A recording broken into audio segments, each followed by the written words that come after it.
अगर मैं आपसे कहूं कि इंडिया के नॉर्थ ईस्ट को समंदर से जोड़ने का एक रास्ता बन रहा है जो कोलकाता से शुरू होकर म्यांमार होते हुए सीधा मिजोरम में खुलता है, तो क्या आप यकीन करेंगे? कोलकाता से शिप चलेगी, म्यांमार के सिटवी पोर्ट पर उतरेगी, फिर कालादान नदी से पालेतवा तक जाएगी और वहां से रोड के जरिए जोरिनपुई होते हुए सीधा मिजोरम में एंट्री होगी। सुनने में ये किसी फिल्म की जर्नी जैसा लगता है, लेकिन ये असली प्रोजेक्ट है।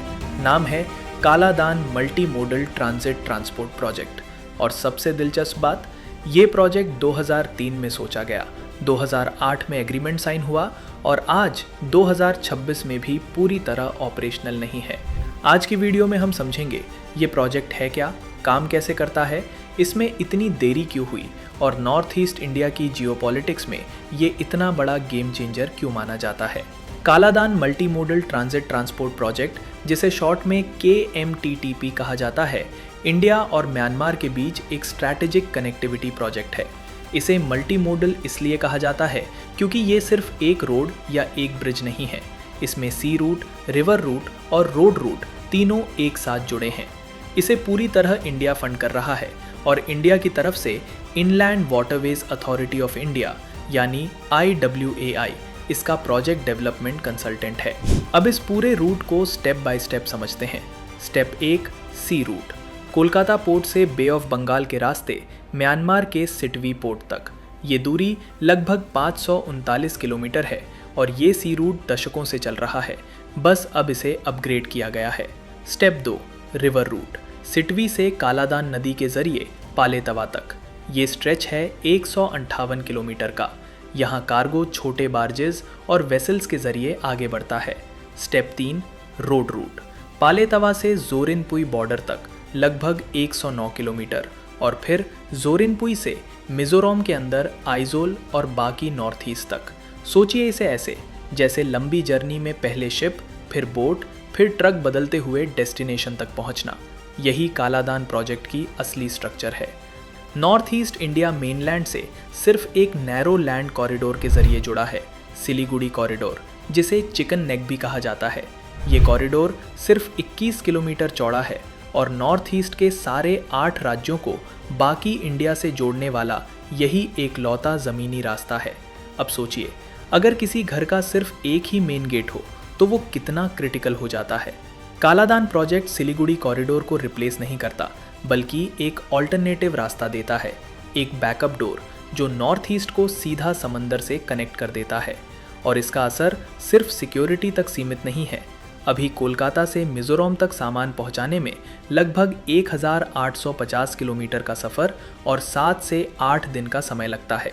कालादान रूट के जरिए ये दूरी घटकर करीब 930 किलोमीटर रह जाएगी और समय में भी 2 से 3 दिन की बचत होगी, यानी लॉजिस्टिक्स कॉस्ट और टाइम दोनों में लगभग आधे का फर्क।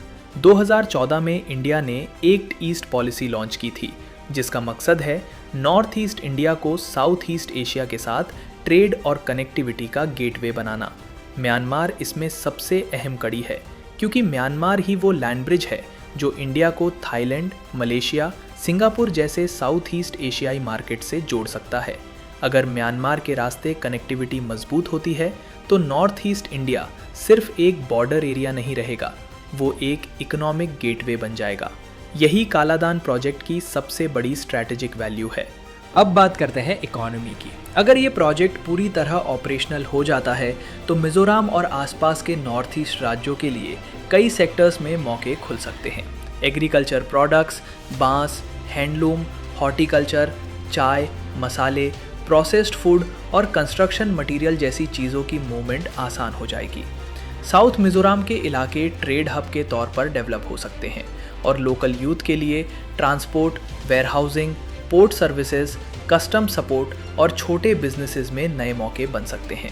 यानी ये सिर्फ कार्गो मूवमेंट की बात नहीं, ये पूरी लोकल इकोनॉमी को नई दिशा देने की क्षमता रखता है। अब आते हैं सबसे ज़रूरी हिस्से पर कि आज यानी 2026 में ये प्रोजेक्ट किस स्टेज पर है। सिटवी पोर्ट पूरी तरह बनकर तैयार है और मई 2023 से ऑपरेशनल है।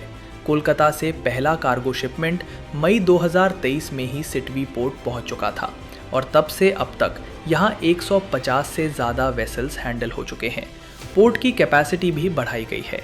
अब ये 40,000 टन तक के जहाज हैंडल कर सकता है, जो पहले की कैपेसिटी से दुगुना है। कालादान नदी का रिवर कंपोनेंट भी पूरा हो चुका है, यानी सिटवी से पालेतवा तक ड्रेजिंग और नेविगेशन का काम पूरा है और इंडिया की तरफ से म्यांमार को 6 कार्गो वेसल भी सौंपे जा चुके हैं। लेकिन जो हिस्सा अभी अटका हुआ है वो है रोड कंपोनेंट। पालेतवा से जोरिनपुई तक का 109 किलोमीटर का स्ट्रेच। इसे 2 पैकेज में बांटा गया है। पहला पैकेज पालेतवा से कालेतवा तक 67 किलोमीटर का मार्च 2024 में पूरा हो चुका है, लेकिन दूसरा पैकेज कालेतवा से जोरिनपुई तक करीब 48.5 किलोमीटर का अभी भी कंस्ट्रक्शन में है। यानी सीधी भाषा में कहे तो समंदर और नदी वाला हिस्सा तैयार है, लेकिन आखिरी रोड लिंक अभी भी मिसिंग है और यही मिसिंग लिंक पूरे प्रोजेक्ट को अटकाए हुए है। अब असली सवाल, जो प्रोजेक्ट 2014 तक पूरा होना था वो 2026 में भी अधूरा क्यों है? पहला कारण है कठिन टेरेन। पालेतवा जोरिनपुई रोड घने जंगल और पहाड़ी इलाकों से गुजरती है, जहां रोड कटिंग खुद में एक बड़ी चुनौती है। दूसरा कारण है मौसम। मई से अक्टूबर तक साउथ वेस्ट मानसून की भारी बारिश की वजह से कालादान नदी में बाढ़ और लैंडस्लाइड आते हैं। इसका मतलब है कि रोड बनाने के लिए साल में सिर्फ 6 महीने का विंडो मिलता है, नवंबर से अप्रैल तक। और मुश्किल ये है कि यही महीने लोकल किसानों के लिए खेती के भी सीजन होते हैं, तो लेबर मिलना भी मुश्किल हो जाता है। तीसरा कारण है म्यांमार की इंटरनल पॉलिटिकल इंस्टेबिलिटी, और यहाँ एक बहुत बड़ा अपडेट है। 2024 के आसपास म्यांमार के रिबेल ग्रुप अराकान आर्मी ने पालेतवा टाउनशिप पर कब्जा कर लिया, जो कि मिजोरम बॉर्डर के बिल्कुल नज़दीक है। कुछ रिपोर्ट्स में तो यहाँ तक कहा गया कि इस वजह से प्रोजेक्ट लगभग खत्म जैसी स्थिति में पहुँच गया था। चौथा कारण है कॉन्ट्रैक्ट और टेक्निकल डिले। शुरुआत में रोड की लंबाई का अंडर एस्टिमेशन हुआ था, कॉन्ट्रैक्टर बदले गए। पहले एसआर प्रोजेक्ट्स को 2010 में मेन कॉन्ट्रैक्टर बनाया गया था, फिर बाद में इंडियन रेलवे कंस्ट्रक्शन कंपनी यानी IRCON को रोड कॉन्ट्रैक्ट दिया गया, जिसने म्यांमार की 5 लोकल कंपनियों के एक कंसोर्टियम के साथ मिलकर काम शुरू किया। तो जब आप ये सारे फैक्टर्स जोड़ते हैं, मुश्किल भूगोल, मौसम, लोकल कॉन्फ्लिक्ट और कॉन्ट्रैक्ट डिले, तो समझ आता है कि सिर्फ मैप देखकर टाइमलाइन का अंदाज़ा लगाना कितना गलत हो सकता है। जुलाई 2025 में union shipping minister Sarbananda Sonowal ने पार्लियामेंट में कहा था कि पालेतवा जोरिनपुई रोड पूरी होने के बाद ये प्रोजेक्ट 2027 तक पूरी तरह ऑपरेशनल हो जाएगा। लेकिन ग्राउंड रियलिटी, कॉन्फ्लिक्ट और मौसम जैसी कंडीशंस को देखते हुए ये डेडलाइन भी आगे खिसक सकती है, क्योंकि इस प्रोजेक्ट की डेडलाइन पहले भी कई बार मिस हो चुकी है।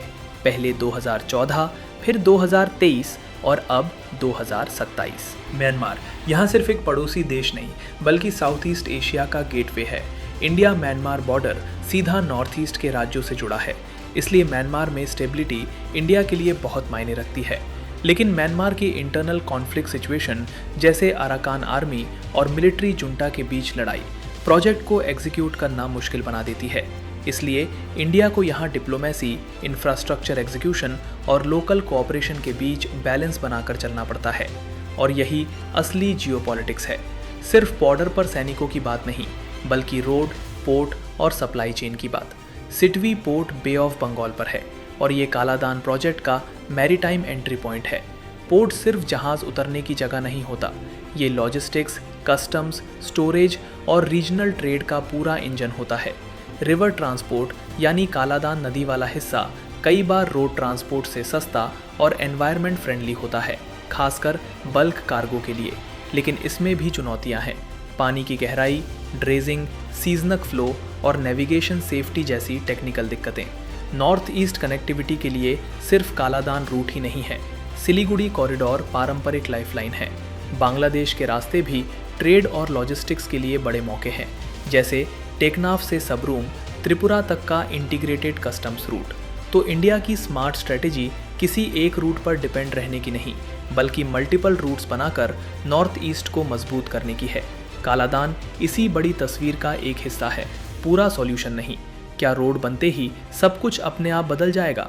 नहीं, असली सक्सेस तब मानी जाएगी जब रेगुलर कार्गो मूवमेंट शुरू हो, कस्टम्स कोऑर्डिनेशन स्मूथ हो, रोड मेंटेनेंस अच्छी रहे, पोर्ट एफिशिएंसी बनी रहे और सबसे ज़रूरी लोकल सिक्योरिटी स्टेबल रहे। अगर ये रूट महंगा, स्लो या अनसर्टन रहा तो ट्रेडर्स इसे इस्तेमाल करने से बचेंगे। यानी कालादान प्रोजेक्ट का असली इम्तिहान कंप्लीशन का अनाउंसमेंट नहीं, बल्कि उसकी ऑपरेशनल रिलायबिलिटी होगी, यानी वो रोज़ रोज़ भरोसे के साथ चल पाता है या नहीं। तो कुल मिलाकर कालादान प्रोजेक्ट सिर्फ एक रोड या पोर्ट नहीं है, ये समंदर, नदी और सड़क को जोड़कर बनाया गया एक कंप्लीट कॉरिडोर है, जो नॉर्थ ईस्ट इंडिया को सीधा बे ऑफ बंगाल और साउथ ईस्ट एशिया से जोड़ने की कोशिश है। कागज़ पर ये आइडिया शानदार है, लेकिन ज़मीन पर इसे पूरा करना मुश्किल भूगोल, मौसम और म्यांमार के अंदरूनी हालात की वजह से उतना ही चुनौतीपूर्ण साबित हुआ है।